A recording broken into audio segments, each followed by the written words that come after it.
অভ্যাস না থাকলে যে কোনো কিছু হ্যান্ডেল করতেই ভীষণ প্রবলেম হয়। সেদিন আমাদের সাথে হলো এরকম এক কাণ্ড। আমরা সেদিন সন্ধেবেলায় বেরিয়েছিলাম মার্কেটে যাওয়ার জন্য। হঠাৎ করে বাইক স্টার্ট দিতে গিয়ে দেখি পেট্রোল শেষ। আসলে বাইকের ইন্ডিকেটারটা খারাপ হয়ে যাওয়ায় পেট্রোল আছে কি নেই সেটা না বোঝা খুব কঠিন হয়ে গেছে।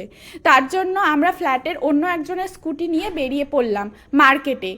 কিন্তু অভ্যাস না থাকলে যা হয় আর কি। দীপের তো বাইক চালানো অভ্যাস, স্কুটি চালানোর ওর অভ্যাসটা নেই বললেই চলে। তো স্কুটি চালাতে গিয়ে ওর ভীষণ প্রবলেম হচ্ছিল, বারবার ব্রেক করছিল রাস্তায়। তো অনেকটাই ভয় লাগছিল এর জন্য। তো ফার্স্টে আসলাম পেট্রোল পাম্পে, দেন স্কুটিতেও একটু পেট্রোল ভরালাম কারণ স্কুটিতে পেট্রোল কম ছিল। তারপর আমরা একটা বোতল নিয়ে এসেছিলাম 1 লিটারের, ওটাতে বাইকের জন্য পেট্রোল ভরিয়ে নিয়ে চলে গেলাম স্টেশনের কাছে মোমো খেতে।